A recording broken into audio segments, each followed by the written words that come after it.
What's up? Tyler from Plugged On. I'm here with a video here, first 2020, and make sure, if you haven't though, check out all of our 2019 stuff, our album of the year list, top movies, top songs, all that. Check it out. Anyways, time keeps going on, and I'm going to talk about some of my most anticipated metal and rock albums of 2020. Only a handful of them have actual release dates and are coming out. Other ones, we know they're being worked on, and they should hopefully be out this year. I don't have them in any particular order. I just have them in an order, mostly alphabetical or release order. But these are just albums that I'm interested in. Of course, there's so many more that I'm looking forward to, and of course I always love the surprises, the new bands that come along that I never heard of, and now I'm obsessed with them or whatever. I always like when those things happen every year, and so I'm looking forward to what the year holds in terms for music. So let's get into it. Kick things off. There's a handful of releases in January that I'm interested in, but there's none I'm really interested in until February. And first off, I'm going to talk about Sylosis with Cycle of Suffering. This comes out February 14th. Sylosis hasn't released anything since 2015 with Dormant Heart, and I liked them a lot. I always have. I thought they had a really great blend of, kind of melodic death metal, some thrash, some metalcore at times. And they were just a good metal band with just riffs all over the place and just get your head banging and shredding guitars and all sorts of really good stuff. And I think the fact that they've gone away for a little while is going to help them a lot more with this album, because I think the only thing with them is, while I thought that they were always great, they kind of felt a little samey sometimes. So I think them going away makes me want them back even more, because I've really enjoyed the two songs they put out so far for this album.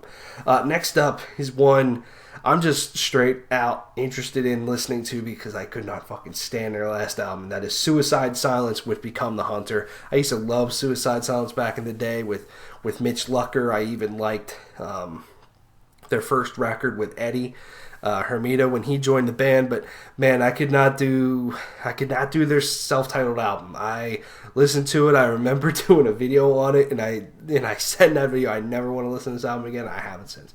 I just really don't. It's not changing in sound. It's just how it was executed. It was executed so horribly, in my opinion, and now they're kind of going back to their older roots. Almost like they're scared away a little bit, which is sort of a shame, because, as we've seen with, say, Whitechapel, they've changed their sound. I feel like they just kind of stuck with it and made it work really well. I feel like Suicide Silence, maybe there's some surprises on the album. Who knows? But at least the tracks they released, they're heavy, they're more akin to the Eddie Hermida record from Suicide Silence. Next up, I have 3 from Demons and Wizards. Demons and Wizards is a power metal band from John Schaefer of Iced Earth and Hansi from Blind Guardian, and it is a fantastic pair, and I really enjoy the 2 albums that they have. Touched by the Crimson King was their latest record, and I've really enjoyed the singles they put out so far for this one. And I'm a sucker for power metal. These 2 guys are legends of the genre, and why not? Let's do more. I really never thought that they would do more, and I think that's awesome that they are. So very much looking forward to listening to that. Next up, I have Ordinary Man from Ozzy Osbourne. Man, Ozzy has had a pretty tumultuous year. Blah, I can't speak. Been a lot of ups and downs, and with his health. But now all of a sudden he has an album coming out, and to be honest with you, I have really enjoyed every song they put out. I love the title track with Elton John, Under the Graveyard's great. We reviewed that. Straight to Hell's pretty fun to listen to. So yeah, I'm just more interested of, like, does this whole thing pan out, or are these the best songs on the album, and there's not going to be much else? Who knows? And to be honest with you, this could be Ozzy's final album. You never know. And I would love I feel like the man's going to fucking live forever, and that's awesome. But, you know, as of today, he's been diagnosed with Parkinson's as well, so who knows what the future holds for Ozzy Osbourne, but I do know that it holds new music, and that excites me a lot because it's fucking Ozzy, and I'm very excited for that. Always love when Ozzy puts his name on anything. I even fucking like that Post Malone song. You can fight me. Next up, I have Underneath by Code Orange. So Code Orange kind of, they used to be Code Orange Kids, and I feel like 2017 they really kind of blew up with their record Forever, and it took me a long time to get into it, but once it clicked, I was like, okay, I finally get why everybody was commenting on my videos and saying you need to listen to this shit. And it just kind of clicked with me at one point, and so I'm curious with these guys because they keep, they're gaining a lot of popularity. The single they released, or the title track, definitely a different song compared to their last album, and really talking this album up too. So I'm just curious how it's going to pan out for them and where this takes the band. We'll see. And then the last album I have that has a release date is Carnivore by Body Count. And it's fucking Body Count, man. Ice-T just brings it every time. And the band has riffs, dude. This band's just excellent. And they really they're down to earth. They're very real. And they're so much fun to listen to. And their last album, Bloodlust, was just shockingly awesome. The whole thing, start to finish, was amazing.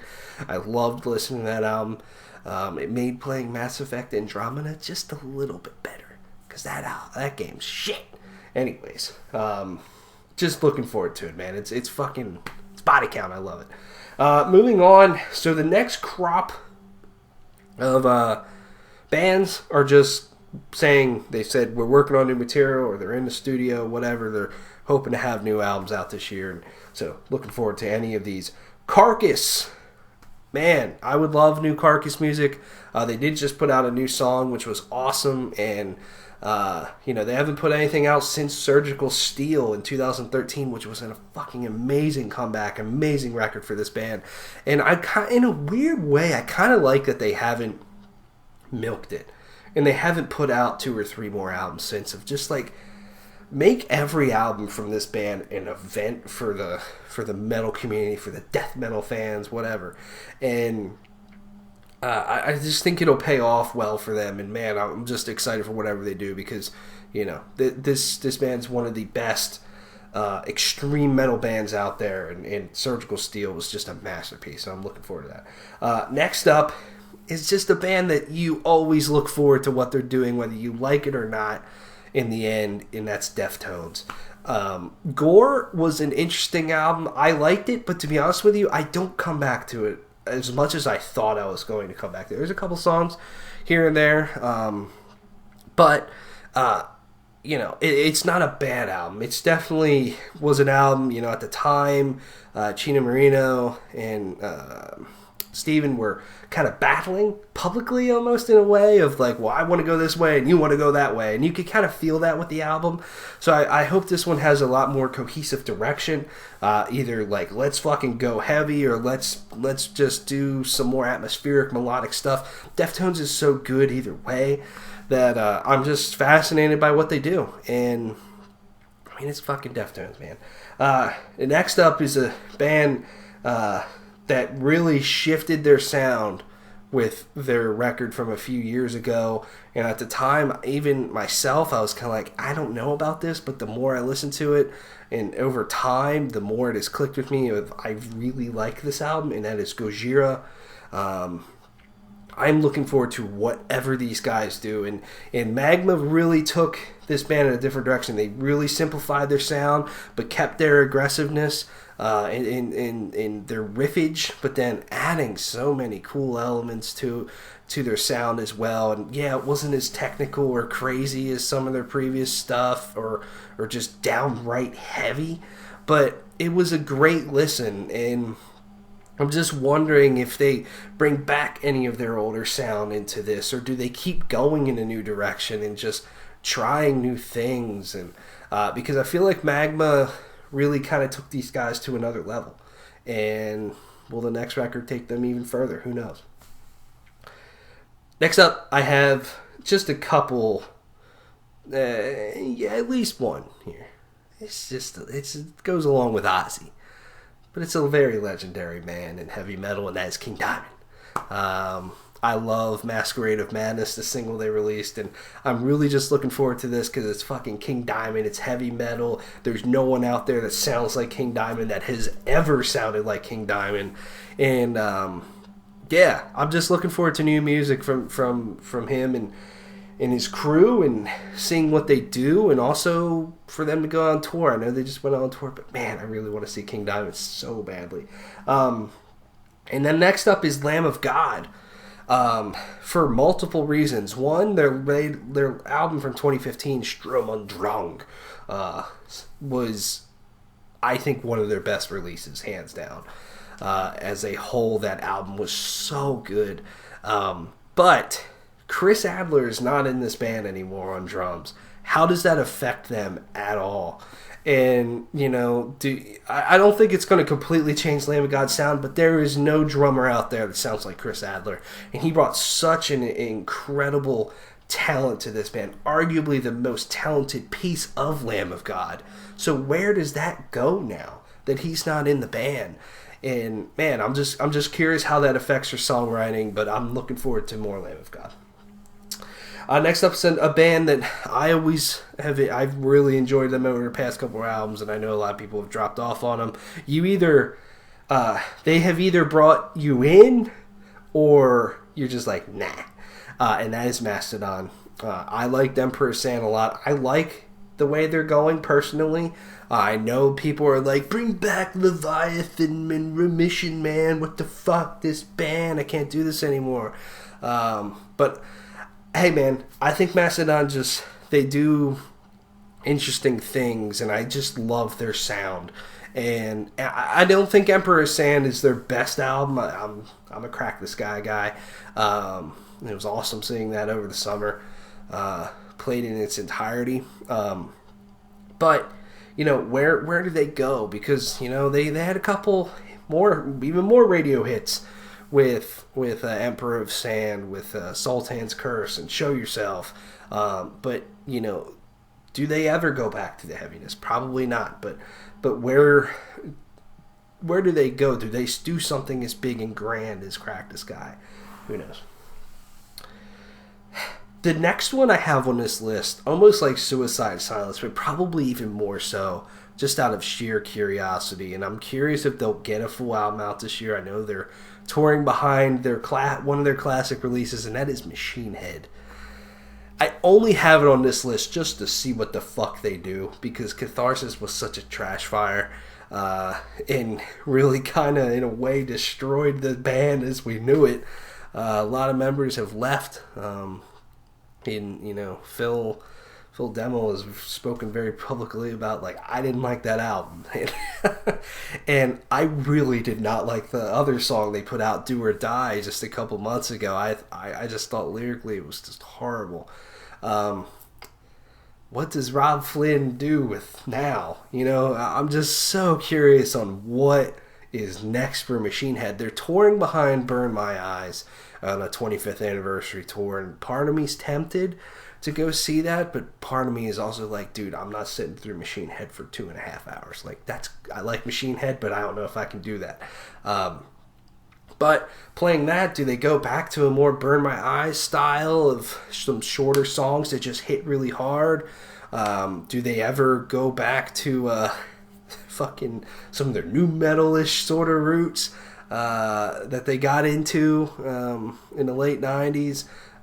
Or do they do, you know, their big grand songs that they did over the past couple of albums?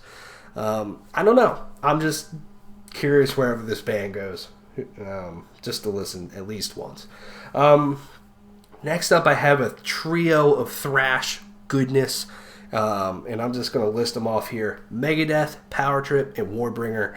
Warbringer delivered an amazing record with Woe for the Vanquished, and I loved every single bit of that. And I loved their anger and just how furious they are. And then same with Power Trip. Power Trip's Nightmare Logic has grown into one of my favorite records of all time. It was my album of the year when it came out, and I still can't stop listening to that album. I just throw it on every now and then, just to get fucking fired up. Of like,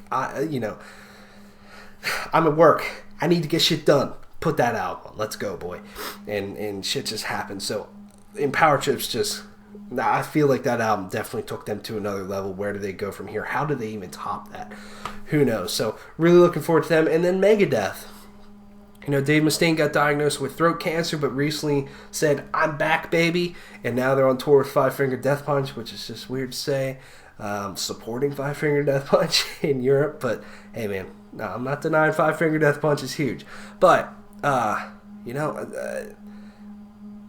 Dystopia was also such a good album. I was literally listening to that album today of like, fuck, this is so good. And, to me, Megadeth has always had a kind of an interesting pattern of every other album is really good. So is this one going to be a Super Collider, or is it going to be Dystopia Part 2? Who the fuck knows? But I feel like they will not let a Super Collider happen. In even some of their other albums that are just alright. I have a good feeling about this one, and I'm excited for it. And then the last one I have, just because it's fun and their album title's great, and that is Alestorm with Curse of the Crystal Coconut. It's fucking Alestorm. Let's have a good time, And with an album title like that, you can't not be interested. Let me know what you're looking forward to here in 2020. I'm looking forward to doing some more videos here. There's going to be some more here coming up, so thanks for watching. See you later.